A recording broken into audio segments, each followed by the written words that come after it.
के समय पर के आचार्य है या आपको कुछ मिलेगा नहीं। एक राजा था, बड़ा अच्छा राजा था, संपन्न था, भगवान की कृपा थी। वो राजा एक दिन उसके राजा के आक्रमण हो गया और राजा को लगा मेरा तो सब लूट पिट जा रहा है।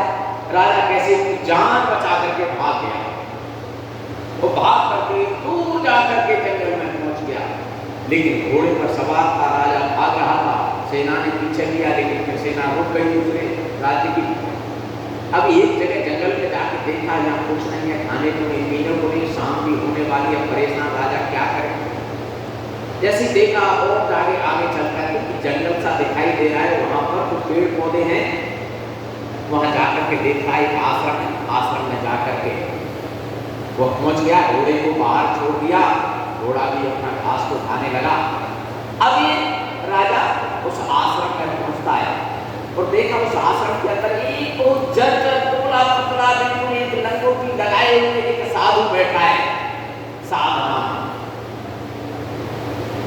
तो साधना में साधु बैठा है और जाकर के बोल भी नहीं रहा है कि क्या करे बेचारा, कुछ तो गया। अब बहुत देर हो गई, तब जाकर के संत को प्रणाम किया और बोला महाराज जी आपके आश्रम में मैं रुक सकता हूँ क्या? उन्होंने कहा रुक सकते। रुका, अपनी परेशान था, भूखा प्यासा था, तो बोला महाराज जी क्या इस आश्रम में पानी पीने को मिलेगा? उन्होंने कहा जाओ उस कल्प वृक्ष के नीचे बैठ जाओ और पानी की इच्छा व्यक्त कर दो। जैसे उस कल्प वृक्ष के नीचे पहुंचा, कहा क्या आज पानी अगर पीने को मिलता तो बहुत अच्छा होता। तुरंत देख बढ़िया सा लोटा सजा हुआ आ गया जल, इसने जल पिया, फिर जाकर के बैठ गया। चुप चिंता तो राज की, क्या करें। जाकर के फिर थोड़ी देर बाद महाराज जी संत से बोला अरे गुरु जी आपकी कृपा से मुझे जल पीने को मिल गया, जरा भूख लगी है, आपकी कृपा हो जाए तो। बोले जाओ उस कल्प वृक्ष के नीचे जाकर के बैठा, अपनी इच्छा व्यक्त की, भोजन मिल जाता तो अच्छा रहता। तुरंत 36 प्रकार के व्यंजनों से युक्त थाली सज के आ गई। इसने आनंद से भोजन किया। भोजन करने के बाद फिर निद्रा आती है। फिर गया महाराज जी कोई चटाई वगैरह हो तो जरा मैं विश्राम कर लेना थोड़ा सा। बोले जाओ उस कल्प वृक्ष के नीचे। कल्प वृक्ष के नीचे गया तो तुरंत जैसे ही उसने इच्छा व्यक्त की थोड़ा सा कुछ चटाई मिल जाए, थोड़ा विश्राम कर लूँ, तो तुरंत बढ़िया सा एक बैठ पर बढ़िया पलंग आ गया लग करके और आराम से उसका आनंद से सो गए। जगने के बाद देखा, फिर संत के पास गए, महाराज जी आप तो बड़े विद्वान संत हैं, लेकिन मैं ऐसे ऐसे परेशान था इसलिए इधर आया था और मेरा राजपाट लूट मिट गया है, क्या मेरा राज मिल सकता है क्या? बोले जाओ उस कल्प वृक्ष के नीचे। वो पहुंचे, जैसे ही बैठा उसने अपने राज्य की कल्पना करना शुरू किया।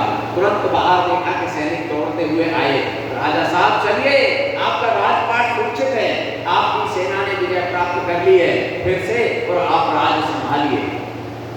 फिर राजा तुरंत उठा, महाराज जी को प्रणाम किया, अपना घोड़ा लिया और चला गया। जब कुछ दूरी पर जाकर के पहुंचा, इसके मन में फिर से बात आने लगी, मैं उस महाराज संत के पास रहा, इतनी व्यवस्था मुझे मिली, लेकिन वो संत तो बड़ा दुबला पतला था, एक लंगोटी लगाए उस जंगल के अंदर बिल्कुल जर्जर हड्डियां उसकी दिखाई दे रही थी और उसके आश्रम में साधना में रहता है। लेकिन संत को कभी समझ में नहीं आया कि कपड़े मिल जाए तो गर्म वृक्ष दे देगा, भोजन अच्छा मिल जाए तो मेरा शरीर मजबूत हो जाएगा, ये सुविधाएं मुझे मिल जाए, ये संत तो नहीं सोचता। वो तुरंत लौट करके आया, लौट के आया, अपने संत को प्रणाम किया। संत ने कहा कहिए कैसे आया, क्या बात? बात कुछ नहीं है, बस मेरे मन में एक बात बैठ गई है। क्या? कि आखिरकार आप इस आश्रम में रहते हैं, आप जर्जर हो रहे हैं, बिल्कुल सूख रहे हैं और एक लंगोटी लगाए हुए हैं, आप उस कल्प वृक्ष के नीचे क्यों नहीं बैठ जाते तो सब इच्छाएं आपकी पूर्ति हो जाए। तो संत ने कहा बेटा जब तक मेरी ये लंगोटी है, जब तक मेरी ये साधना है, तब तक ये कल्प वृक्ष सबकी इच्छाओं की पूर्ति करता है। जिस दिन मैं भी इन इच्छाओं की पूर्ति करने के लग जाऊंगा तो कल्प वृक्ष ये देना बंद कर देगा, मेरा आचार्य कब मिलेगा। लेकिन कल्प वृक्ष को तैयार करने वाले आप बनने वाले हैं। इस प्रकार का संकल्प लेकर के जाएंगे तो निश्चित रूप से इस देश के अंदर कमी नहीं रही। चाणक्य इस धरती पे ही पैदा हुआ, जिसने इतना बड़ा काम करके दिखाया, तो हम उसी भूमिका में बन करके भले ही साधन कम होंगे और हमारे मित्र दोस्त कोई कॉन्वेंट में, कोई बड़े विद्यालय, कोई सरकारी विद्यालय में पहुंच गए होंगे, हो सकता है कभी कभी कमेंट भी करेंगे, कहाँ फंस गया संगठित विद्यालय में, कुर्ता धोती कुर्ता पजामा के चक्कर में फंस गया, अरे यार कुछ ऐसा होता वैसा होता। साधना का पथ कठिन है,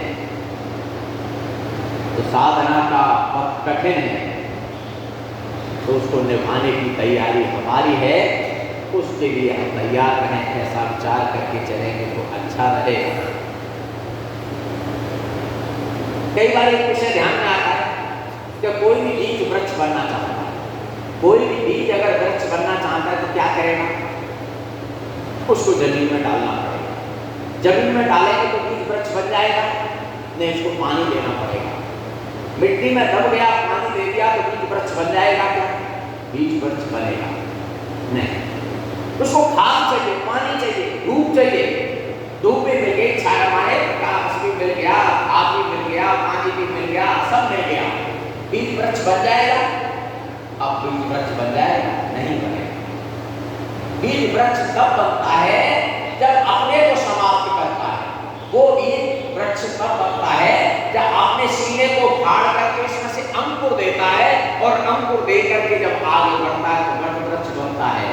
नहीं तो हमारी बहनें रोजाना घर के कुकर में अनेक चने के दानों को उबालती हैं, और ऐसे अनेक टुर्रे चने होते हैं, वो कभी फूलते ही नहीं है, वो बिल्कुल माने अपने सीने को समाप्त करने को तैयार नहीं है।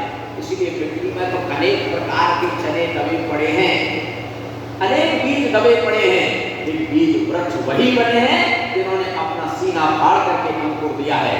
तो मेरा आचार्य बंधु अपने को समाप्त करेंगे तब शिष्य कोई बनेगा जो वृक्ष बन करके उभरेगा और समाज का कल्याण करेगा। क्योंकि हम तो एक लाइन पर आगे एक लाइन तय करके जा रहे हैं, तो बीज वह बने हम जो वृक्ष तैयार करने की स्थिति में आए, अर्थात अपने को समाप्त करते हैं तो बीज वृक्ष बनता है।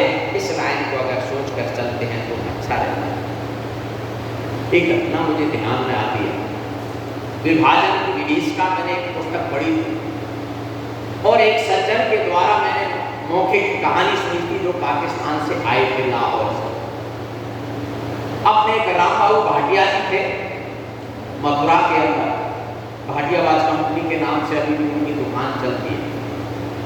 वो लाहौर से आए थे, छोटे थे, तो बताते थे कि जिस समय देश का विभाजन हो गया, पाकिस्तान उधर, हिंदुस्तान इधर, अनेकों पाकिस्तान के हिंदुओं को मार करके ट्रेनों में भर करके इधर भेज रहे थे,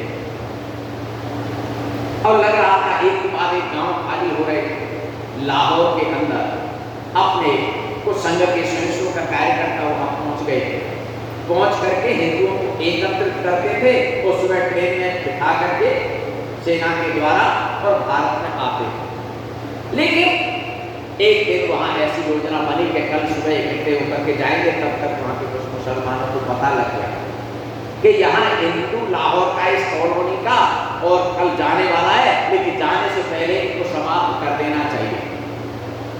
लेकिन वहाँ के कार्यकर्ताओं ने, संघ के स्वयंसेवकों ने अपनी योजना बनाई थी कि सब हिंदुओं को एक बाड़ा था बड़ा सा, जिसमें 1000 के आसपास लोग आ जाएंगे। उस बाड़े के अंदर लोग एकत्रित हो गए कि गांव बस्ती में जाएंगे तो पता लग जाएगा तो ये मार देंगे। इस बाड़े के अंदर बाहर है, उस बाड़े में जाकर के छुप गए। लेकिन उधर से पाकिस्तान के मुस्लिम लोग आ रहे थे और आते समय रास्ता भी उस बाड़े के सहारे से आगे के गांव के लिए जाने वाला था। अब ये सब लोग शांत बैठे थे, वो अल्लाह अकबर के नारे लगाते हुए तलवार बच्ची भाला छुआरे माने छुरा लेकर के आ रहे थे। ये शांत बैठे थे, देख रहे थे, लेकिन उधर से आवाजें आ रही हैं तो डर भी लग रहा है। लेकिन जैसे ही नजदीक आए और नजदीक आने लगे तो अब ये शांत बैठे थे एकदम, कि आवाज नहीं जानी चाहिए इस बाड़े के बाहर। इतनी देर में हमारे कार्यकर्ता भाटिया जी का अपने कार्यकर्ता थे वहां, उतनी देर में पत्नी की गोद में एक छोटा सा बालक था, मुश्किल से 2-3 महीने का बालक रहा होगा। बालक जोर जोर से रोने लगा और सबकी नजर उस बालक पर, ये बालक आज मरवा देगा, इसकी आवाज बाहर जाएगी, बाहर से आकर के मुसलमान हमको घेर लेंगे और मार। हजारों लोग आ रहे हैं, लेकिन जैसे जैसे आवाज, बालक और चीख रहा था तेजी से, बालक जैसे जैसे और तेज रोता जा रहा था तेजी से, और वह पास में आते जा रहे थे मुसलमान लोग। सबको लगा आज ये बालक छोड़ेगा नहीं, क्योंकि ये रोएगा, आवाज हो रहा है, तेज आवाज बाहर जाएगी, लोग आएंगे मार देंगे। इस भाटिया जी की सबकी नजरों की तरफ देख रहे थे, सबका चेहरा पढ़ रहे थे, जैसे लगा अब इसकी आवाज बाहर जाएगी और सब लोग मारे जाएंगे। तुरंत भाटिया जी ने अपनी पत्नी की गोद से बालक लिया और गर्दन ऐंठी और पैर से दबा के जैसे खड़े हुए जैसे कुछ हुआ ही। मुसलमान लोग बाहर सीधे चले गए, उनको पता नहीं लगा। अपने बेटे को बलिदान किया, तब 1000 लोगों को बचा करके लाए।